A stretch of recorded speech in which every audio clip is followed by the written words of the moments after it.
अस्सलाम वालेकुम। My name is Ahmad Hasan. आज का हमारा टॉपिक है बेसिक डेफिनेशन।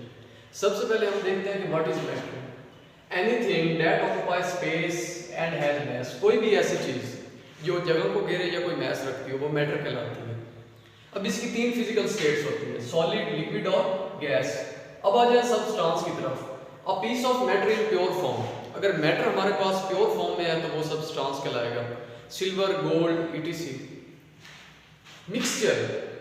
मिक्सचर में क्या होता है, दो चीजें आपस में मिक्स हो रही होती है, इम्प्योर फॉर्म ऑफ मैटर होती है।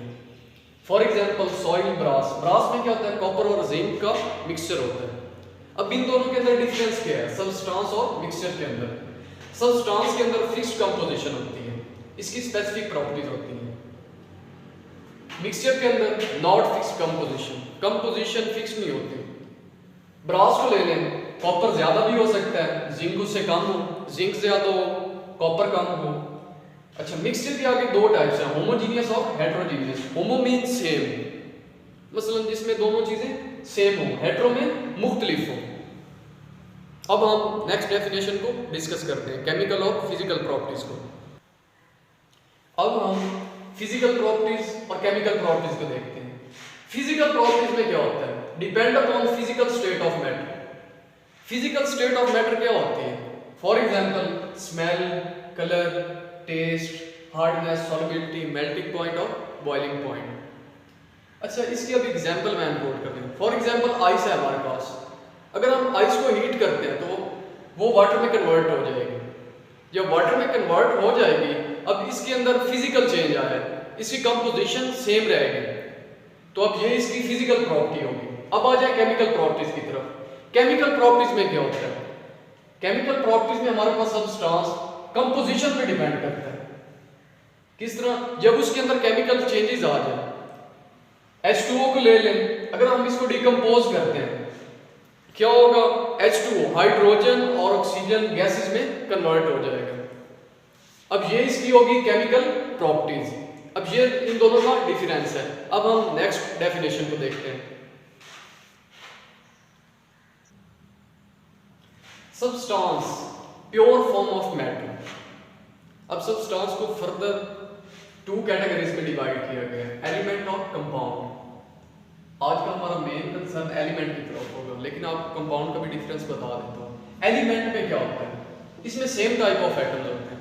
कंपाउंड में डिफरेंट एटम्स आपस में मिलते हैं। अब इसकी थोड़ी सी हिस्ट्री आपको बता देता हूँ कि अर्ली एज में क्या था। सिर्फ और सिर्फ हमारे पास 9 एलिमेंट्स थे। कौन कौन से, carbon, gold, silver, tin, mercury, zinc, lead, copper, iron and sulphur. आजकल हमारे पास 118 हैं, उसमें से 92 के हैं नेचुरली अकरिंग है। अब इसकी प्रॉपर डेफिनेशन क्या होगी बुक के हवाले से। Element is a substance made up of same type of atoms having same atomic number and it cannot be decomposed into simple substance by ordinary chemical means। सबसे पहली बात, इसमें सेम टाइप ऑफ एटम्स होते हैं।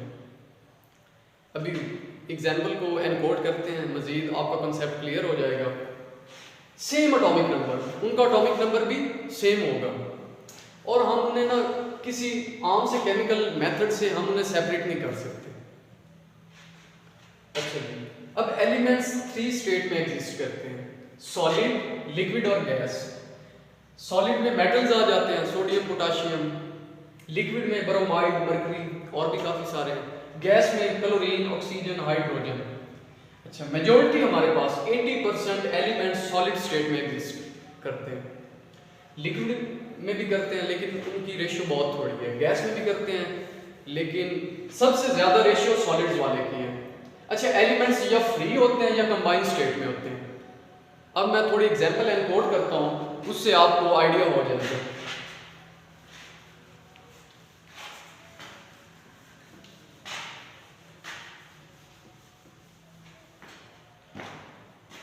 अच्छा जी, O2 है। अब O2 में क्या हो रहा है, 2 ऑक्सीजन के एटम्स आपस में कंबाइन हो रहे हैं। अच्छा, same type of atoms combine हो रहे हैं, तो ये हमारे पास क्या होगा, एलिमेंट। अब मैं वाटर की एग्जांपल एनकोड करता हूं, H2O में क्या होगा, डिफरेंट टाइप ऑफ एटम्स आपस में कंबाइन कर रहे हैं, तो ये हमारे पास क्या हो जाएगा, कंपाउंड। ये हमारे पास कंपाउंड है। अब हम नेक्स्ट वैलेंसी और एब्रीविएशन को डिस्कस करते हैं। What is symbol? सिंबल क्या होता है? Abbreviation used for name of element. Element को नाम देने के लिए जो हम एब्रीविएशन इस्तेमाल करें। अच्छा जी, अब एब्रीविएशन क्या होता है? मसलन हमारे पास कोई वर्ड है, उसको हम शॉर्ट कर दें, या कोई फ्रेज है उसको शॉर्ट कर दें, तो ये हमारे पास उसकी एब्रीविएशन होगी। फॉर एग्जाम्पल मैं लिखता हूं जी यूनाइटेड बैंक लिमिटेड।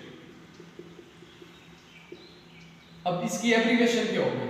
मैं लिख देता हूं यूबीएल। अच्छा, मैं लिख देता हूं जी Pakistan state oil. Pakistan state oil. अगर मैं सिर्फ PSO लिख दूं तो ये इसकी एब्रीविएशन होगी।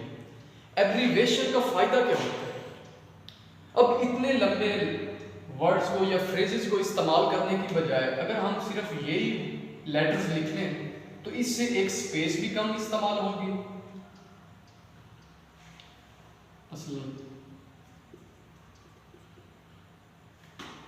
शॉर्ट टाइम में लेस स्पेस और हमारे लिए क्या होगी, कन्वीनियंस होगी।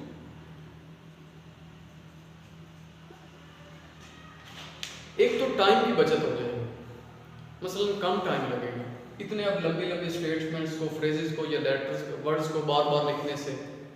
दूसरा, लेस स्पेस इस्तेमाल होगी।